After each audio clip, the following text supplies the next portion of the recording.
prie de prendre place. Que Dieu soit glorifié, que Dieu soit loué. Alléluia. C'est encore une grande joie, un grand plaisir d'être assemblés, d'être rassemblés, d'être unis ensemble pour la gloire de notre Seigneur Jésus-Christ. La Bible nous dit qu'il est agréable et qu'il est doux pour des frères de demeurer ensemble, parce que c'est là que Dieu déverse en fait ses bénédictions. Amen. Est-ce que quelqu'un croit en cela? Alléluia. Lorsque tu restes à la maison, frères et sœurs, Dieu peut te bénir. Mais Dieu te bénira d'une manière exceptionnelle. Dieu te bénira d'une manière particulière lorsque tu décides de venir dans la présence de Dieu. Parce que là, Dieu dit qu'il fait couler ses bénédictions. Et c'est la raison pour laquelle même Jésus a dit, si deux d'entre vous s'accordent pour demander quelque chose à Dieu, Dieu le donne. Alléluia. Donc la fusion a une puissance. La fusion attire une gloire. La fusion ou l'unité appelle la présence de Dieu. C'est pourquoi, frères et sœurs, ne vous fatiguez jamais de venir dans la présence de Dieu. Vous savez, l'eunuque l'Éthiopien, il quittait l'Éthiopie. Il allait prier à Jérusalem. Voyez-vous la distance? L'Éthiopie et aller prier à Jérusalem. Donc la distance ne doit jamais te freiner pour servir le Seigneur. La Bible dit que qu'est-ce qui va nous enlever l'amour de Dieu? Est-ce la faim? Est-ce le froid? Est-ce la chaleur? Dit que rien ne peut nous enlever l'amour de Dieu. Aimons la présence de Dieu. Aimons venir prier avec les autres parce que Dieu déverse sa bénédiction. Gloire au Seigneur.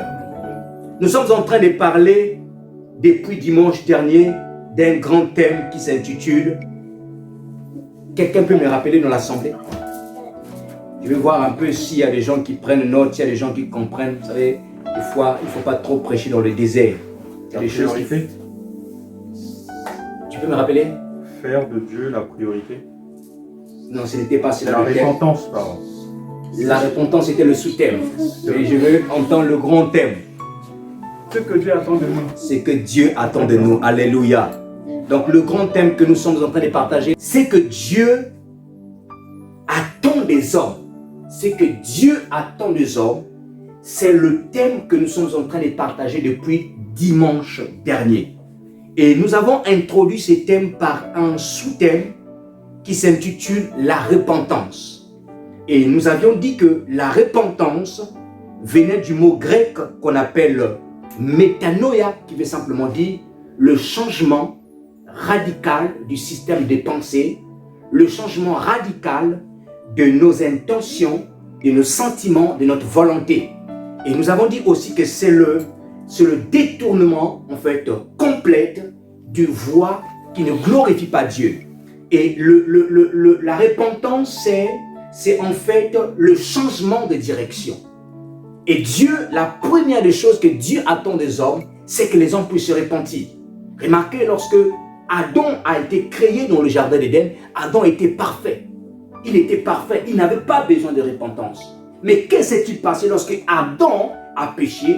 Quand Adam a péché, et à ce moment-là, l'homme avait besoin, la première chose, qu'il se repente, qu'il vienne de la voie de Dieu. C'est pourquoi le Seigneur était le premier à porter le manteau d'évangéliste.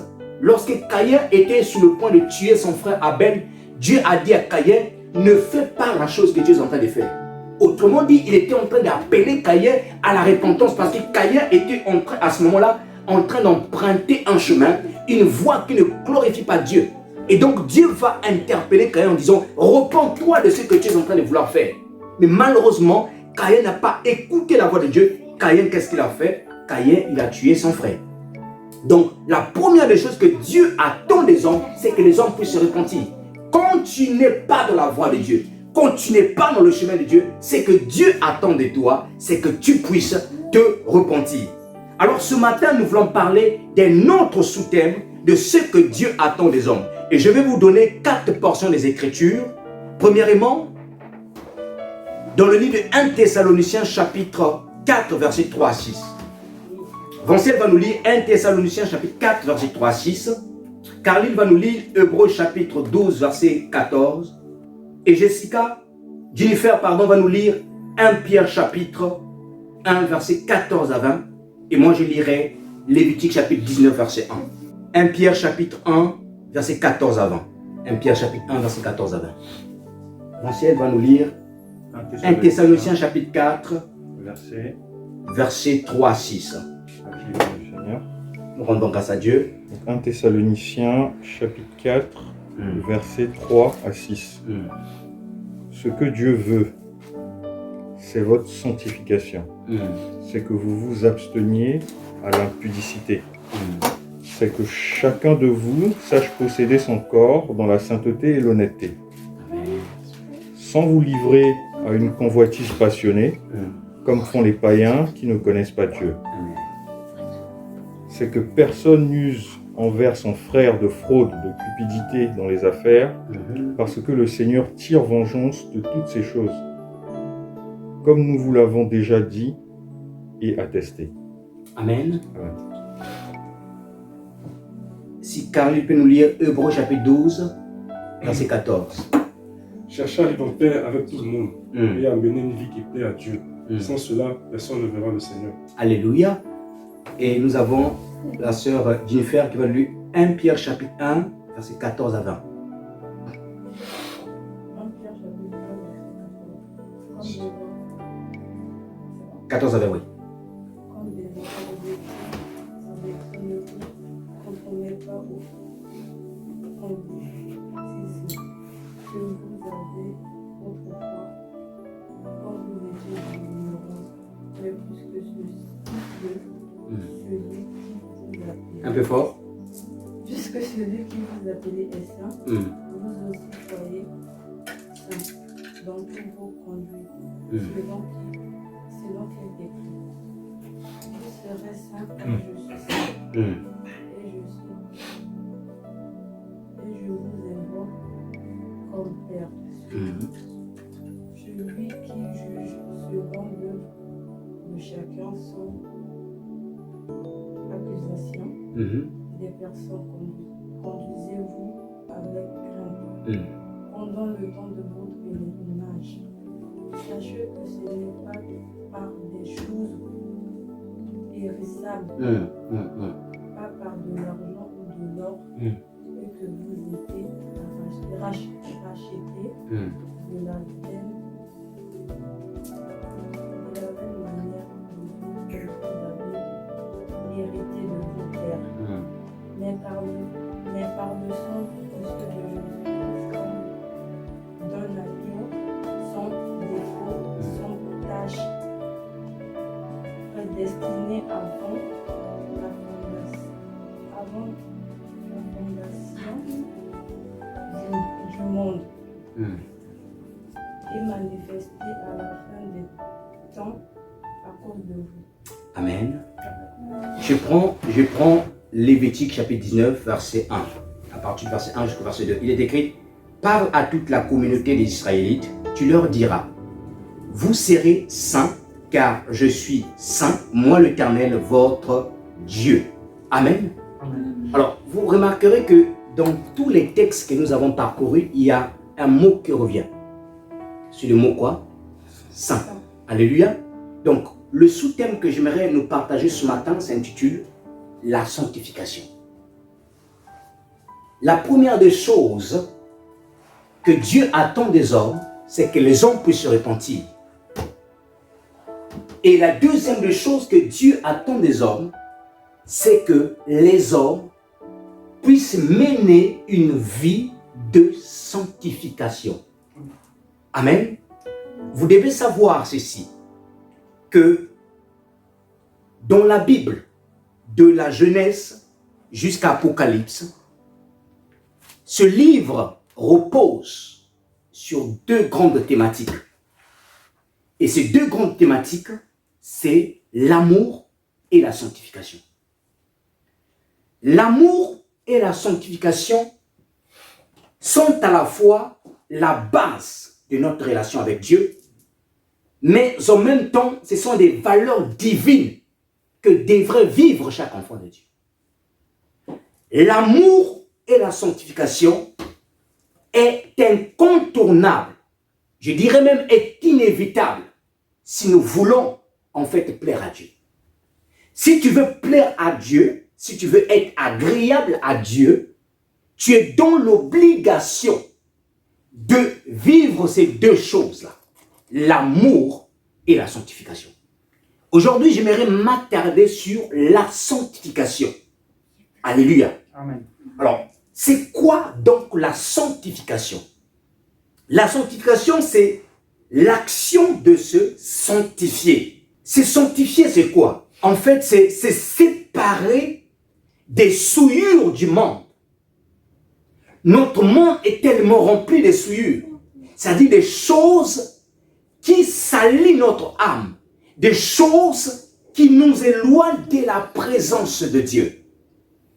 Et donc la sanctification, c'est l'action de se séparer des souillures du monde. La sanctification, c'est l'action de se consacrer à Dieu. C'est l'action de se dédier à Dieu. C'est décider en fait d'être saint ou de mener une vie de sainteté. C'est ça la sanctification. Mais quelqu'un me dira, mais quelle est la raison pour laquelle je dois mener cette vie de sanctification? Je vais vous donner 4 raisons pour lesquelles nous devons mener une vie de sanctification.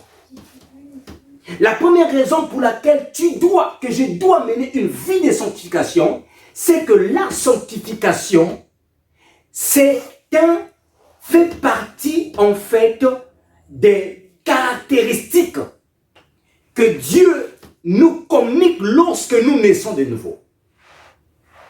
Est-ce que je me fais comprendre? Je vais expliquer. Remarquez, quand un enfant naît dans une famille, vous allez remarquer que l'enfant hérite de ses parents certains caractères. Vrai ou faux? Quand on vous voit parler ou quand on voit votre visage, on se dit, mais lui, il ressemble à son père. Il ressemble à sa mère.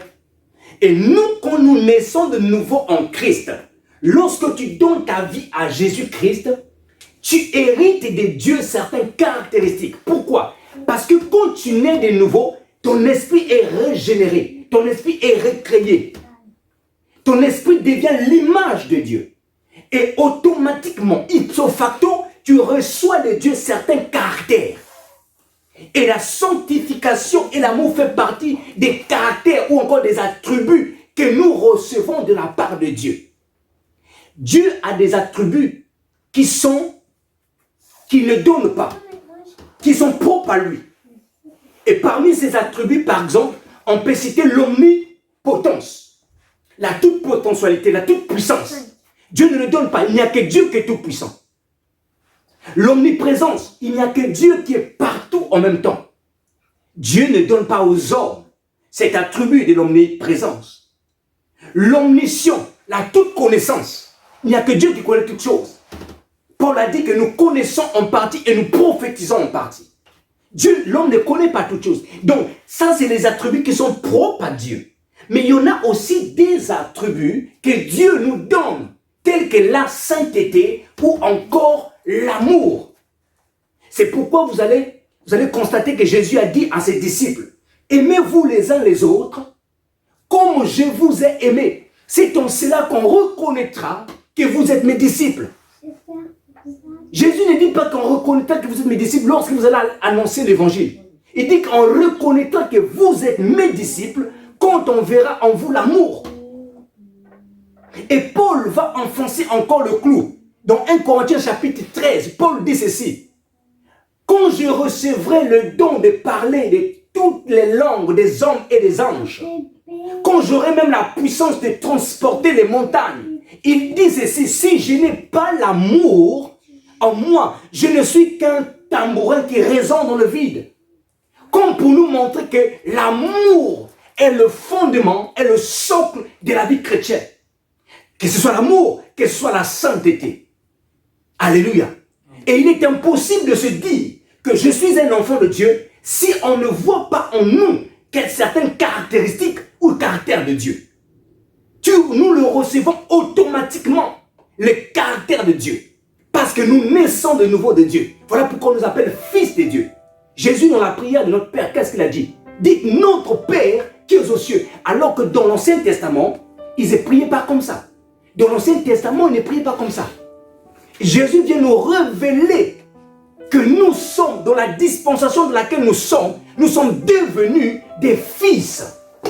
Alléluia. Nous sommes devenus des fils. C'est pourquoi on dit notre Père qui est aux cieux, que ton nom soit sanctifié. Comment peux-tu sanctifier le nom de Dieu si toi-même tu n'es pas saint? Alléluia. Donc nous recevons de la part de Dieu la première des choses, la première raison pour laquelle nous devons marcher dans, c'est parce que c'est un attribut que nous avons reçu de la part du Seigneur. Lévitique chapitre 19 que j'ai lu, verset 2 nous dit quoi?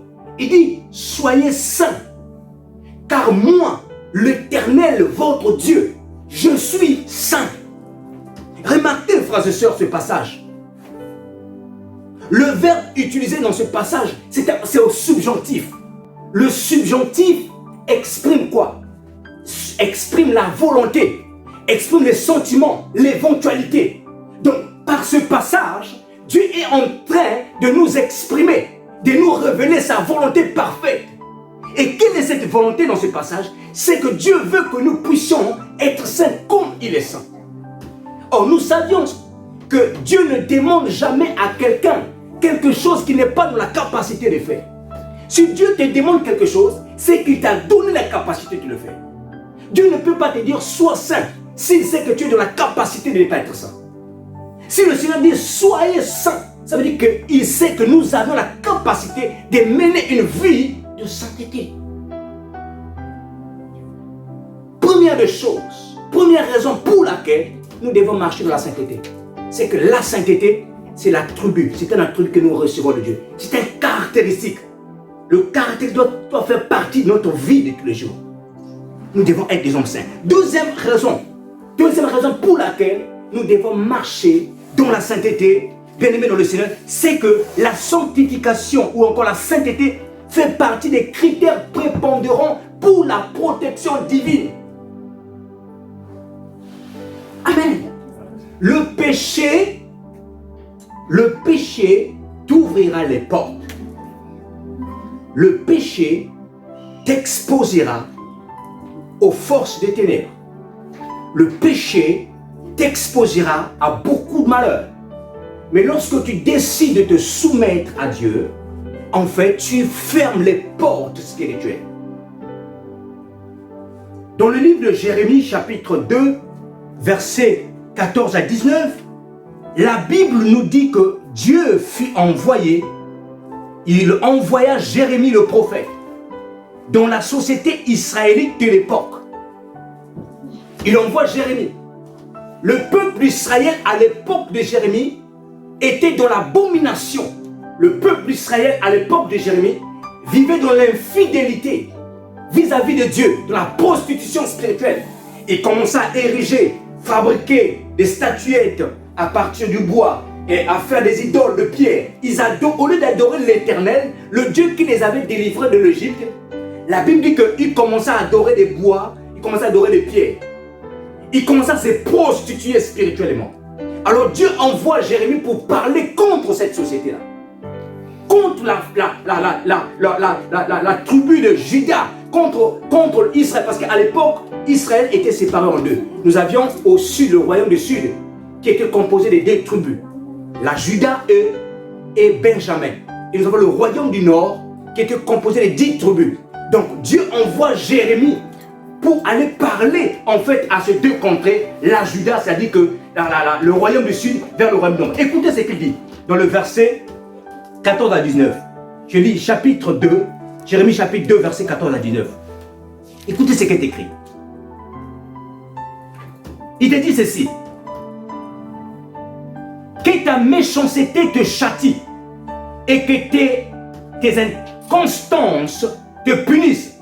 Reconnais et vois que c'est une chose mauvaise et amère d'abandonner l'Éternel ton Dieu et de n'avoir de moi aucune crainte. Oracle du Seigneur, l'Éternel, depuis longtemps j'avais brisé ton joug, rompu tes liens. Et tu as dit, je ne serai plus infidèle, mais sur toutes les collines élevées et sur tout arbre, vers tu t'es courbe, prostituée, je t'avais planté comme une vigne excellente. Il y a des choses qui sont arrivées en fait à Israël et au royaume de la Juda parce qu'ils se sont éloignés de Dieu. Alléluia. Ils se sont éloignés de Dieu et les choses leur sont arrivées. Et Dieu, qu'est-ce qu'il fait? Il envoie Jérémie pour aller leur annoncer quoi? La repentance et de remettre la vie de sanctification. Bien-aimé dans le Seigneur, Dieu envoie Jérémie ici. Le peuple d'Israël commençait à vivre certaines choses. Certaines choses qu'ils ne vivaient pas avant. À cause de quoi? À cause du choix qu'ils avaient commencé à faire. Le détournement, l'abomination, l'infidélité vis-à-vis de Dieu. Et la main de Dieu s'était retirée de leur vie. Et les ennemis des pays qui entouraient Israël commençaient maintenant à les frapper. Eux qui étaient forts et qui dominaient, ils sont devenus maintenant ceux-là qu'on dominait.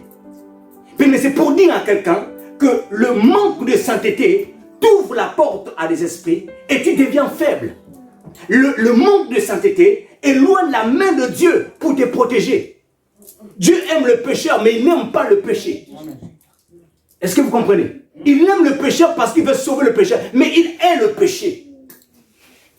Parce qu'il sait que quand tu pêches, tu t'éloignes de lui. Sa présence est tellement glorieuse, magnifique, et ne supporte pas le péché. Gloire au Seigneur. On va lire un texte dans la Bible. Un texte, frères et sœurs, que nous connaissons dans la plupart d'entre nous. Ésaïe chapitre 59, versets 1 à 2. La Bible dit quoi dans Ésaïe? Il dit, la main de l'Éternel est-elle courte pour vous sauver? Je reprends. Non, la main de l'Éternel n'est pas devenue trop courte pour sauver, ni son oreille trop dure pour entendre. Mais ce sont vos fautes. Écoutez ce qui est écrit. Il dit, ce sont vos fautes qui mettaient une séparation entre vous et votre Dieu. Ce sont vos péchés qui vous cachaient sa face. La Bible dit que la main de Dieu, parfois on se dit, mais pourquoi Dieu ne me sauve pas? Pourquoi Dieu n'agit pas en moi? Je ne dors pas bien, j'ai des cauchemars, j'ai des angoisses, j'ai des troubles de pensée. Pourquoi Dieu n'agit pas? Je suis en galère, je n'ai pas de travail. Pourquoi Dieu n'agit pas? Je suis attaqué par des démons. Pourquoi Dieu n'agit pas? La Bible dit ici que ce n'est pas la main de Dieu qui est courte pour sauver. Mais la Bible dit ici que ce sont nos péchés qui nous cachent sa face. C'est une vie en dehors de la sanctification qui nous cache la face de Dieu. Quand tu mènes une vie qui ne glorifie pas Dieu, la main de Dieu se retire de toi et tu deviens exposé. Imagine maintenant qu'à un moment donné, tu étais chrétien bouillon. Tu chassais les démons. Imagine qu'après un certain temps, Dieu se retire de toi. Les mêmes démons que tu chassais là, ils vont revenir en sautant de joie. Parce que tu dis que voilà, il n'y a plus de couverture. Nous allons maintenant la voir. C'est pourquoi Jésus a dit ceci. Dans Luc 11 ou 14, si je ne me trompe pas, il dit ceci. Lorsqu'un démon sort d'un corps, il va dans le lieu aride. Il cherche un endroit où habiter. Quand il ne trouve pas, il dit, je retourne dans ma maison. Il appelle ça dans la maison. C'est-à-dire que le démon qui habite en toi, quand tu as été délivré, il est parti. Mais il va là-bas dans le désert, il va chercher l'endroit. S'il ne trouve pas l'endroit, il dit, je retourne dans ma maison. Il appelle ton corps sa maison. C'est comme si tu étais sa propriété. Et quand il vient voir que tu n'as plus la couverture de Dieu, qu'est-ce qui se passe? Il ne vient pas, il ne rentre pas tout de suite. Il dit, non, je ne vais pas rentrer. Je vais chercher 8, 7 autres démons. Et quand il va chercher 7 autres démons, ils vont venir, ils rentrent dans la personne. Ils deviennent 8. Et donc la situation auparavant devient pire. C'est pourquoi faites très attention quand on t'a délivré. Tu as donné ta vie à Jésus-Christ, tu es passé par la délivrance, on a chassé les démons en toi. Fais très attention de retourner au monde, aux vies que tu menais. Hier, on m'a appelé par une sœur. On m'explique. Elle est une fille qui est hospitalisée. Une fille qui avait des troubles elle, en fait, elle faisait des crises un peu de folie. On va dire début folie, on va te dire. Parce qu'elle arrivait qu'elle parlait des choses qui n'étaient pas normales. Et on avait fait la délivrance à l'époque. Je ne sais pas, c'est par un pasteur, je ne sais pas ce qui. Et c'était, la personne était rétablie. La fille était rétablie, elle était bien. Mais ses sœurs la disaient, il faut persévérer dans la prière. Elle a dit non, c'est bon, je suis délivrée. Elle est retournée pour elle dans la vie avant tout ça, je suis délivrée. Elle a fait une rechute. Et aujourd'hui, elle est à l'hôpital. Et hier, on m'appelle, on m'explique. Vous voyez, c'est ce qui nous arrive parfois. Quand on nous dit, fais attention, nous on pense que la vie, bien aimé, vous savez, nul n'est venu accompagner l'autre dans la vie là. Est-ce que vous savez ça? Le problème que j'ai dans ma famille n'est pas le problème que Carlé a dans sa famille. N'est pas le problème que Jennifer a dans sa famille. N'est pas le problème que Kader a dans sa famille. Donc, si tu me vois, je ne le dis pas, moi, je prends quelqu'un d'autre. Si tu vois X personnes vivre en désordre avec Dieu, ne te dis pas que pourquoi Dieu ne le fera pas, moi aussi je vais vivre en désordre. Tu connais les problèmes de sa famille. Il se peut que dans sa famille, il n'y a pas de problèmes spirituels. Et que toi, dans ta famille, il y a beaucoup de liens, beaucoup de problèmes, de puissances, de ténèbres. Et quand tu vas essayer de vivre comme telle personne, tu ne te rendras pas compte comment est-ce que tu ne peux plus commencer à bien dormir. C'est pourquoi il est important de savoir de quelle famille je viens, de quelle famille je suis issu, et quels sont les liens qui sont dans ma famille. Quand tu prends conscience de ça, ne joue plus avec ta vie. Bien-aimé dans le Seigneur. Donc, la vie du péché, en fait, te fermera la porte, en fait, éloignera la main de Dieu de la protection. Alléluia. La vie du péché éloigne la main de Dieu. Et donc, tu deviens découvert. Tu n'as plus de couverture spirituelle. Mais quand tu décides de mener une vie de sainteté, une vie de sanctification, Dieu te protège, Dieu te couvre. Très important, frères et sœurs. Lisez l'histoire du peuple d'Israël. Vous allez vous rendre compte. Chaque fois que Israël, toutes les défaites que Israël a connues, c'est à cause de la désobéissance. C'est à cause de la séparation. Et c'est l'éloignement de Dieu. L'abomination. Et nous sommes bénis parce que l'apôtre Paul dit dans 1 Corinthiens chapitre 15, 10 verset, je crois à partir du verset 15, il dit, ces choses nous sont écrites pour nous servir d'exemple. C'est-à-dire, nous sommes bénis, nous sommes bénis. Parce que nous avons un peuple que Dieu a utilisé comme un cobaye. Pour que la génération, l'âge de la grâce, la dispensation de la grâce, nous puissions regarder comment est-ce que Dieu a traité ce peuple-là. Et en regardant comment Dieu a traité ce peuple, et ça va nous pouvoir positionner comment est-ce que nous devons faire pour que nous ne puissions pas subir ce qu'ils ont subi. Et c'est ce que nous avons prêché ici. Les citernes crévassées. On a prêché ici, Jérémie chapitre 2, verset 13. On a prêché ici. Troisième raison pour laquelle tu dois marcher ou mener une vie de sainteté, c'est que la vie de sainteté t'ouvrira des portes à l'enlèvement de l'Église. Je le dis autrement. Tu dois marcher dans la vie de sainteté parce que c'est le seul critère que Dieu, des personnes qui entreront à l'enlèvement avec Jésus-Christ. Quelqu'un sait que l'Église sera enlevée? Nous savons ça? Avant que le monde puisse entrer dans la grande tribulation, c'est-à-dire où les puissances des ténèbres vont régner dans ce monde-là. Vous voyez, le vaccin aujourd'hui, on impose. Mais ça, c'est encore le début. C'est encore le début. Pourquoi? Parce que vous voyez, à Paris, vous allez voir qu'il y a des gens qui défilent un peu, qui sont contre les vaccins.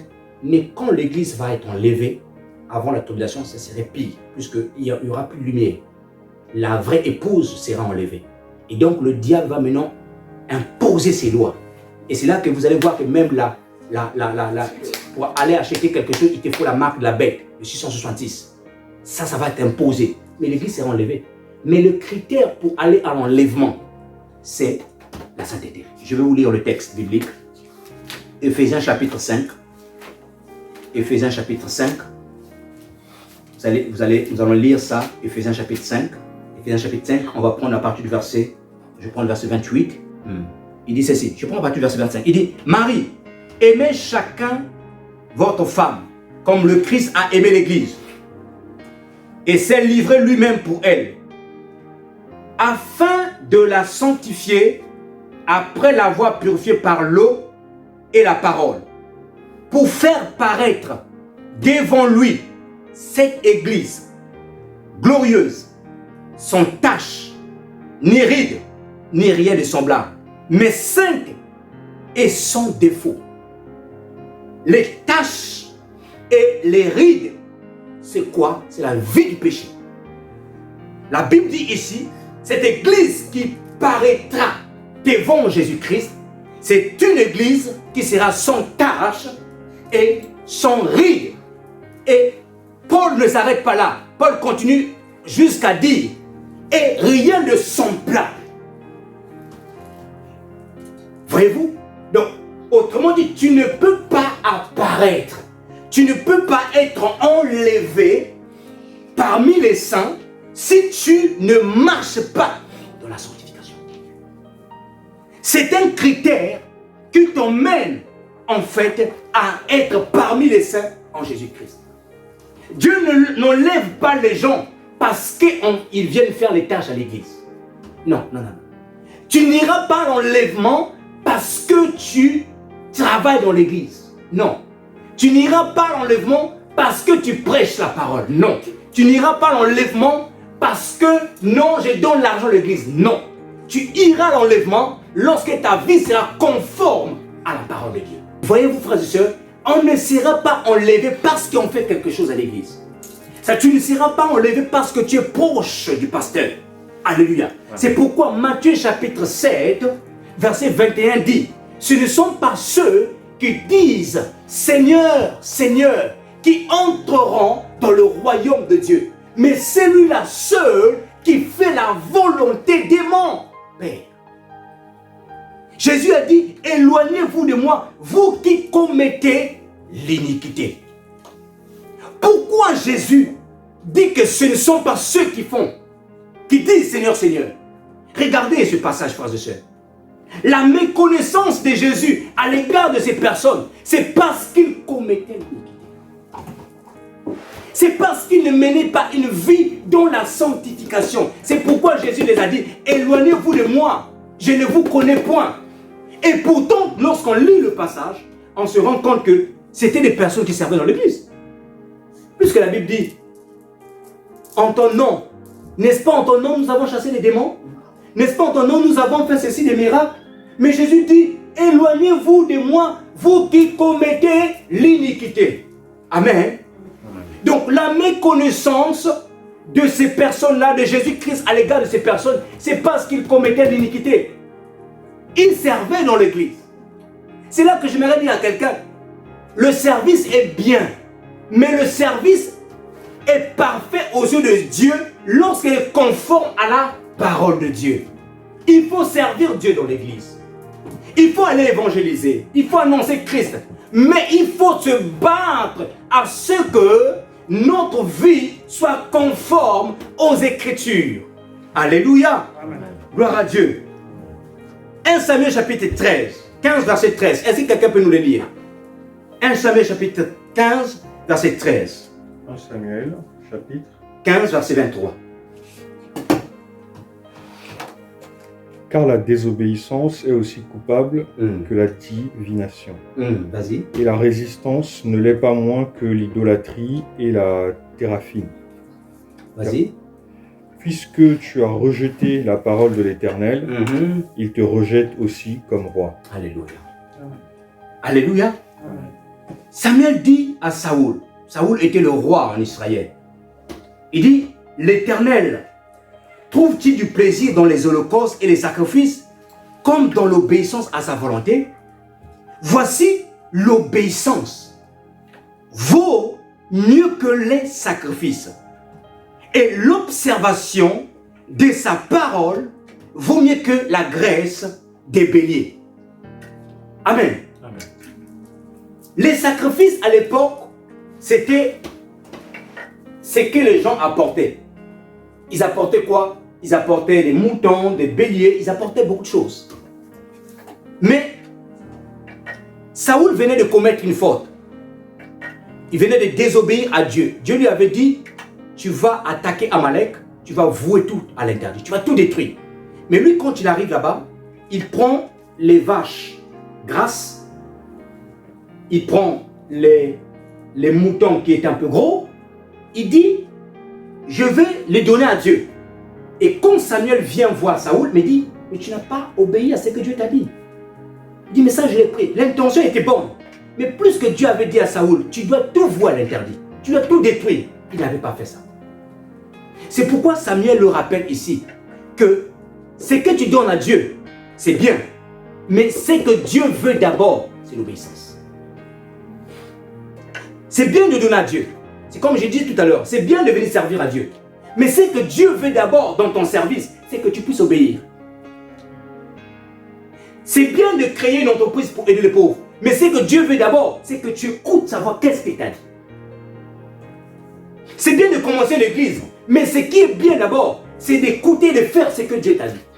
Il a dit à Moïse, construis le tabernacle selon le modèle que je t'ai montré sur la montagne. Amen. Sur la montagne. Moïse ne devait pas construire le tabernacle selon son propre plan. Il devait suivre exactement ce que Dieu, les centimètres, les mètres, les tissus qu'il devait mettre. C'est comme Dieu lui avait révélé. C'est bien de servir Dieu. Mais pose-toi la question, est-ce que je suis en train de le servir selon le modèle dont il attend de moi? Le sacrifice vaut mieux que l'obéissance vaut mieux que le sacrifice. Et on est dans une époque où les gens apportent beaucoup d'argent à l'église. Ils veulent corrompre même les hommes de Dieu. Mais mène une vie de sainteté, une vie de péché. Mène une vie de désobéissance. Dieu, ce qu'il veut d'abord, c'est que ton cœur d'abord. Ton cœur. Comment est-ce que tu vis? Comment est-ce que tu manifestes ton cœur? Comment est ton cœur dans la présence du Seigneur? Alléluia.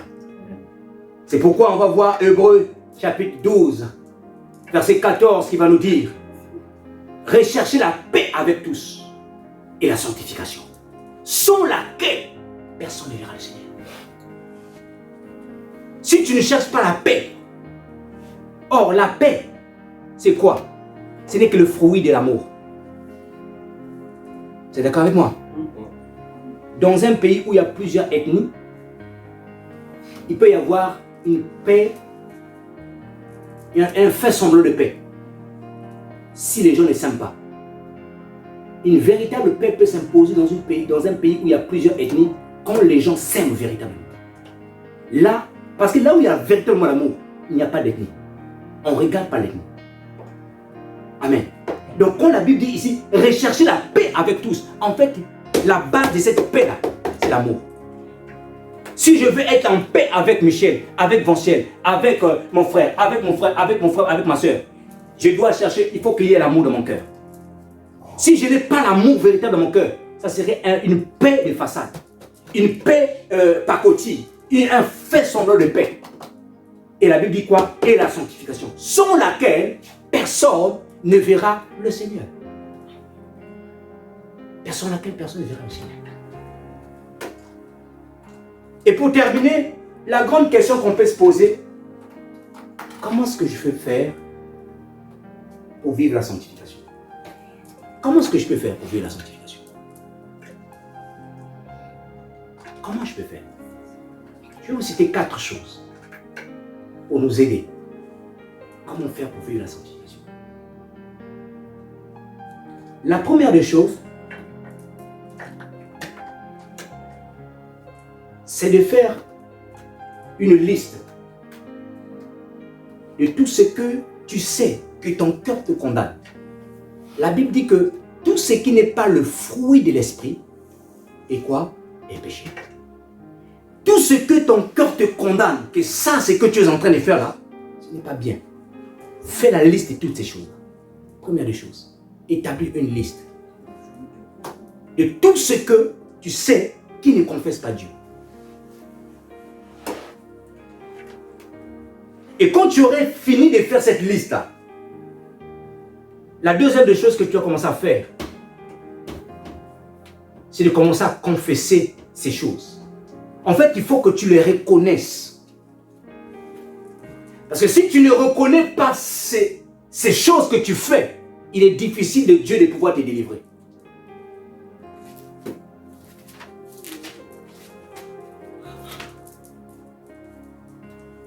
Il est difficile à Dieu de te délivrer si tu ne reconnais pas tes fautes et tes erreurs. Il faut que tu commences à confesser, à demander pardon à Dieu. C'est la deuxième des choses. il faut que tu commences à demander à Dieu pardon. Tu dis, Seigneur, je te demande pardon. Pardon pour ça. Pardon pour ce défaut. Pardon pour cette erreur. Pardon pour ce péché. Tu commences à confesser à Dieu. Tu le reconnais et tu demandes pardon. Et quand tu auras fini de demander pardon, la troisième des choses à faire, c'est maintenant demander à Dieu de t'aider, de les abandonner complètement. Alléluia. Donc, la liste d'abord, la confession par la suite, et troisièmement, demander la force à Dieu. Parce que si tu ne demandes pas la force à Dieu, tu ne pourras pas y arriver. Tu ne pourras pas y arriver. Dieu seul a la capacité de te donner la force d'abandonner ceux qui ne confessent pas son nom. Jésus a dit aux disciples, sans moi, vous ne pourrez pas. Sans Dieu, nous ne pourrons pas. La corruption est tellement grande dans ce monde. Sans Dieu, nous ne pourrons pas. Donc, il faut demander à Dieu, en fait, quoi? La force. Dieu, donne-moi la force de vaincre ce péché. Donne-moi la force de vaincre ce problème. Donne-moi la force de vaincre ce défaut. Et la troisième des choses, la quatrième des choses, et la dernière affaire, je vais vous lire un texte biblique dans le livre de Romains chapitre 6. Romains chapitre 6, et nous allons terminer par là. Romains chapitre 6, versets 12 à 14. Écoutez ce que la Bible nous dit. Romains chapitre 6, versets 12 à 14. Je lis la parole du Seigneur. Il dit que le péché ne règne donc pas dans votre corps mortel et n'obéissez pas à ses convoitises. Voyez, le péché n'habite pas dans vos corps mortels, n'obéissez pas à vos convoitises. Ne livrez pas vos membres au péché comme armes pour l'injustice, mais livrez-vous à Dieu comme des vivants revenus de la mort. Et offrez-vous à Dieu, offrez à Dieu vos membres comme armes pour la justice. En fait, le péché habite dans nos corps. Le péché habite. Il a été crucifié lorsque Christ est mort à la croix. Dans notre vie. Mais non. La quatrième des choses, c'est passer à l'action. C'est-à-dire que la quatrième des choses, quand tu sais que par exemple, parce que le péché a des convoitismes, le péché a un certain goût, certaine direction. En fait, le péché peut te conduire à quelque chose. Maintenant, qu'est-ce qui se passe? La quatrième chose à faire, c'est que tu sais que, bon, par exemple, mon défaut m'emmène souvent à faire telle chose. C'est que tu commences maintenant à refuser cette chose-là, à mettre tous les dispositifs possibles à ne pas faire cette chose. Je vais prendre un exemple très courant. Tu sais que quand tu vas à la brasserie, par exemple à 16h, tu as souvent tendance quand tu arrives à la brasserie, soit de prendre, il y a des gens qui sont là, qui vendent de la drogue, et toi tu finis toujours par acheter la drogue. Et qu'est-ce que tu peux faire dans la quatrième action? C'est que tu dois commencer à combattre de ne pas te rendre dans la brasserie. Comment de telle sorte que tu n'emmènes pas la brasserie. C'est-à-dire, crée tous les moyens possibles qui vont t'occuper de telle sorte qu'à l'heure que tu vas à la brasserie, que tu n'ailles pas à la brasserie. Alléluia. Et donc, voyez-vous, quand tu vois que non, ça t'emmène quelque part, qu'est-ce que tu dois faire? Tu dois empêcher à ce que tu n'ailles plus là-bas. Quand tu sais que, par exemple, je prends le cas, j'ai quelqu'un avec qui nous faisons des affaires, mais lui, quand il m'appelle, c'est toujours des affaires dans le faux. Il me demande toujours l'injustice. Il faut falsifier les factures, il faut faire ceci. Mais qu'est-ce que tu peux faire pour éviter ça, par exemple? Empêche maintenant cette personne de rentrer en contact avec toi. On peut être bien avec une personne en étant loin de la personne. Vous êtes d'accord avec moi? On peut être bien avec quelqu'un, mais tout en se séparant de lui. C'est-à-dire en mettant une barrière, une limite. Quand tu sais que telle personne-là, quand je suis avec elle, elle me dit toujours, on va en boîte de nuit, on va fumer de la drogue, ou on va voler, ou on va faire ceci. Quand tu es avec cette personne, il t'ouvre les portes, il t'emmène sur le péché. Qu'est-ce que tu peux faire? C'est de faire quoi? Mettre des limites, mettre des barrières. La Bible dit que les mauvaises compagnies corrompent les bonnes mœurs. Amen. Mets tous les dispositifs possibles pour que cette personne ne t'emmène plus à tomber, ne t'emmène plus dans la gloire de Dieu. Parce que c'est notre éternité qui est en jeu. C'est l'éternité qui est en jeu. Ce n'est pas toi. Ce n'est pas ton présent, mais c'est ton éternité qui est en jeu. Alléluia. Où passerons-nous notre éternité? Où passerons-nous notre éternité? L'esprit qui n'a que deux endroits où il passera son éternité. Soit dans la présence de Dieu, dans la béatitude, soit de l'autre côté. Là où il y aura des grincements de dents. Il y aura des pleurs. D'éternité en éternité. Bien-aimés dans le Seigneur. La vie est un choix. Mais ce choix-là, il faut décider. Il faut décider. Alléluia. On va élever, on va se mettre debout, on va prier le Seigneur. On va prier le Seigneur. On va dire merci à Dieu tout d'abord pour le message que nous avons écouté. Et nous allons demander à Dieu de nous donner la force. Frères et sœurs, c'est vrai que c'est pas facile. Parce qu'on prêche la sanctification de l'Église, les gens n'aiment pas entendre ça. On est arrivé dans une génération où les gens, ils veulent entendre des choses qui vont de pair avec ce monde. Comment devenir riche, comment influencer dans ce monde. C'est bien. Mais il faut d'abord ne pas oublier que notre âme d'abord qui prime. Dieu d'abord, premièrement. Jésus a dit, recherchez premièrement le royaume de Dieu. Et le reste vous sera donné par-dessus tout. C'est pourquoi c'est important de rappeler à l'Église, c'est que Dieu attend des hommes. Dieu attend que tu te répandes, mais Dieu aussi attend que tu mènes une vie de sanctification. Élève ta voix, élevons tous nos voix et prions. Demandons à Dieu ce matin encore que Dieu nous aide à vaincre tout ce qui ne glorifie pas son nom dans nos vies. Dans le nom de Jésus-Christ, nous prions. Alléluia.